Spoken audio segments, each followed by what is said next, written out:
안녕하십니까? 정성산TV입니다. 북한군 출신 탈북민들 대북 확성기 때문에 난리가 났습니다. 지금 대북 확성기 영향력이 어마어마하다고 합니다. 한국 정부가 북한 정권의 오물풍선 살포에 대응해 대북 확성기 방송 재개 여부를 검토 중인 것으로 알려진 가운데 북한군 출신 탈북민들은 확성기 방송에 긍정적 역할이 많다고 말했습니다. 북한 장마당 세대 군인들은 특히 K-팝과 뉴스를 크게 반길 것이라고 내다봤습니다. 북한 동포 여러분, 여기는 자유의 소리 방송입니다. 이 소리는 자유와 평화 그리고 희망을 알리는 종소리입니다. 한국이 지난 2011년 대북 확성기를 통해 북한에 방송했던 자유의 소리 FM 방송의 일부입니다. 북한군 출신 탈북민들은 정부의 사각지대인 최전방 북한 군인들에게 확성기 방송은 담비와도 같다고 말합니다. 10년이란 길고 무료한 군 생활을 거의 유일하게 달래주는 고마운 존재란 것입니다. 2012년 AK 소총과 총탄, 수류탄까지 휴대하고 비무장지대를 넘어 한국에 망명한 정하늘 씨입니다. 잠복근무 나가면 심심하진 않았다, 그런 얘기를 했었고요. 그런 것들이 북한 군인들한텐 긍정적으로 들리죠. 왜냐하면 한국의 아이유라든가 가수들이 불러주는 노래를 들으면서 북한의 군인들은 최전방에서 한국의 문화를 조금씩 간접적으로 접하는 거죠. 그러면서 흥얼거리기도 하고 굉장히 중요한 부분이라고 생각하거든요. 실제로 DMZ를 넘어 한국에 망명한 일부 북한군 병사들이 소녀시대 등 한국의 유명한 걸그룹 노래들을 이미 잘 알고 있었다고 증언한 바 있습니다. 과거 판문점 공동경비구역을 통해 한국에 망명해 세계적으로 주목받았던 땡땡씨도 지난 2020년 워싱턴을 방문해 가진 행사에서 이런 경험을 공유했습니다. 제가 어느 순간부터 한국이나 자유에 대한 동경을 하기 시작했어요. 드라마나 영화, 노래를 통해 많은 한류를 접했고 JSA에서 특히 군 복무하던 시절에 캐나다나 프랑스, 영국, 중국 이쪽에서 관광 오시는 분들을 보며 저런 게 자유로구나 하고 느낀 결과 어느 순간부터 자유를 동경하게 됐던 것 같아요. 한국의 대북 확성기 방송은 1963년 박정희 정부 때 시작됐습니다. 북한이 김일성 주석의 지시로 전년인 1962년 휴전선 일대에 확성기를 먼저 설치하자 맞대응으로 시작했고 1972년 7.4 남북 공동성명 채택으로 중단됐다가 1983년 북한 정권의 아웅산 폭탄 테러 이후 재개됐습니다.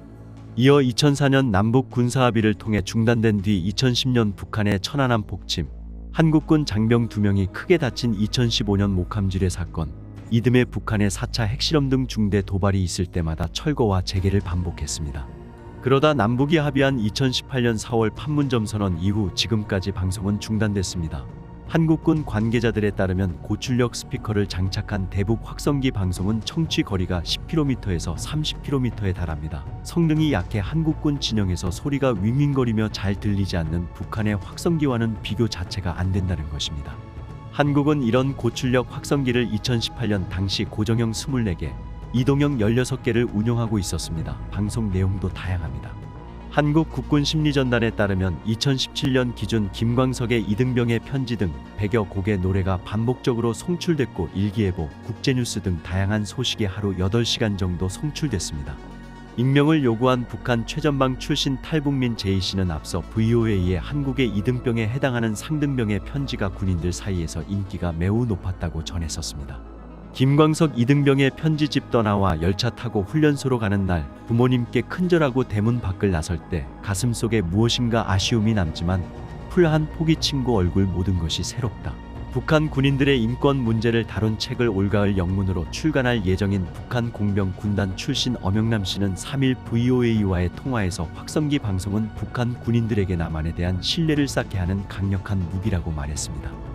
영향력이 크죠. 서로 체제 선전하고 욕하는 그런 내용이 아니라 뉴스를 전해주는 것이기 때문에 하다못해 날씨, 스포츠 경기, 예를 들어 올림픽에서 북한이 이기고 지고 북한은 이긴 경기만 내보내거든요. 이런 것을 통해 뉴스를 전달하니까 신뢰를 하기 시작한단 말이에요. 아, 저거 거짓말이 아니구나. 군인들이 신뢰하기 시작하면 어느 순간에 김정은을 안 믿고 남한을 더 선호하게 될 수도 있는 현상이 있기도 하고 실제로 그래서 넘어온 사람도 있고 심각한 거죠. 북한 정권 입장에선. 엄씨는 북한에서 고난의 행군 이후 김정일과 김정은 부자가 아닌 장마당에 의존해 성장한 이른바 장마당 세대가 현재 군대에 복무하고 있다는 점을 강조했습니다. 장마당 세대는 소녀시대 웬만하면 다 알고 최근에 블랙핑크랑 정말 유명하잖아요. 그런 것을 모름지기 입대 전 들었을 수 있단 말이에요. 그렇게 몰래 들었던 노래들이 대북 확성기 스피커를 통해 나온다고 생각해봐요. 자기도 모르게 따라 부른단 말이에요. 황해도 해주의 사군단에서 3년간 군 복무를 했던 평양 엘리트 출신 이현승 씨는 DMZ와 거리가 있어 확성기 방송은 듣지 못했지만 일부 고참 군인들은 안테나를 돌리거나 자전거 배터리를 돌려 남한 방송을 시청했었다고 회고했습니다. 이 씨는 자신도 몰래 음악을 녹음해 듣곤 했었다며 요즘의 장마당 세대 병사들은 훨씬 더 한국 음악이나 정보에 목마를 것이라고 말했습니다. 저는 녹음한 음악을 듣곤 했었단 말입니다. 몰래 밤에 근무 설 때 들으면 잘 들립니다. 그러면 여러 생각이 나죠. 북한 국경 DMZ에 근무하는 친구들도 그런 노래나 방송을 들으면 진짜 여러 가지 생각이 날 거라고 봅니다. 1979년 서부전선을 통해 망명한 안찬일 세계북한연구센터 소장은 앞서 VOA에 북한에서 남조선 방송을 듣는 것은 반역자로 처단하는 대상인데 전선에서 마음 놓고 방송을 들으니까 상당히 자유스러운 맛도 느낄 수 있을 것이라고 말했습니다. 탈북민들은 대부분 체제 비판보다 객관적인 뉴스와 일기예보, 월드컵 축구 등 스포츠 결과, K-팝 등을 추천했습니다.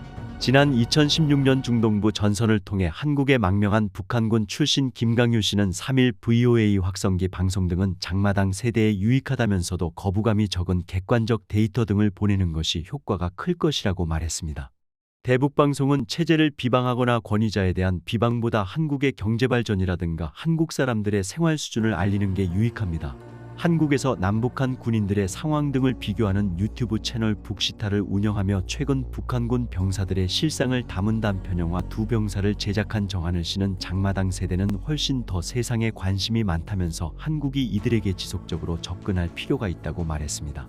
남북 관계 유불리에 따라 정치적 도구로 활용할 게 아니라 북한 주민과 군인들의 인권을 중심에 두고 확성기 방송을 지속했으면 좋겠다는 것입니다. 정부가 그렇게 강력하게 거부하고 싫어하는 이유는 그게 엄청난 자신의 아킬레스건을 건드리는 것이기 때문이라고 생각합니다. 그래서 재개한다면 계속 지속적으로 쭉 했으면 좋겠습니다. 확성기 방송은 남북의 긴장 관계에 따라 중단과 재개를 되풀이했다. 1962년 먼저 북한이 휴전선에 확성기를 설치했고 이듬해 한국도 서해 군사분 개선 일대에서 확성기 방송을 시작했다. 그러다 1972년 남북이 분단 이후 처음으로 상호 비방, 무력 도발 금지 등을 포함한 7.4남북 공동성명을 채택하면서 확성기 방송도 중단했다. 하지만 1980년대 들어와 아웅산 폭탄 테러 사건 등으로 군사적 긴장이 고조되면서 확성기 방송도 다시 시작됐다. 이때부터 양측은 대형 전광판을 설치하고 전단을 뿌리는 등 본격적인 심리전 활동에 들어간다. 이러한 긴장관계는 2000년 첫 남북정상회담을 계기로 다소 완화됐고 정상회담 후속 조치로 2004년 열린 고위급 회담에서 확성기 방송을 중단하기로 합의했다. 하지만 6년 뒤 천안함 침몰 사건을 계기로 남측은 다시 확성기를 가동해 북의 대북 라디오 방송을 틀었다. 그러다 보름 만에 다시 양측의 합의에 방송을 중단했다. 지난 2016년 1월 북한의 핵실험 직후 대북 확성기도 다시 가동됐다. 그리고 약 2년 3개월 만인 2018년 4월 남북정상회담을 계기로 중단됐다. 이후 최전방 지역 24곳에 고정적으로 설치돼 있던 대북 확성기는 9.19 합의에 따라 철거됐다. 하지만 이달 초 한국 정부는 2018년 맺었던 9.1 군사합의의 모든 효력을 정지했다. 이에 따라 군사합의에 명시된 상대방에 대한 일체의 적대행위 전면 중지가 무력화되면서 대북 심리전 수단인 최전방 확성기 방송을 재개할 근거가 마련됐다. 정성산TV 좋아요, 구독, 알림은 큰 힘이 됩니다. 후원해주시는 모든 분들께 가열차게 멸공.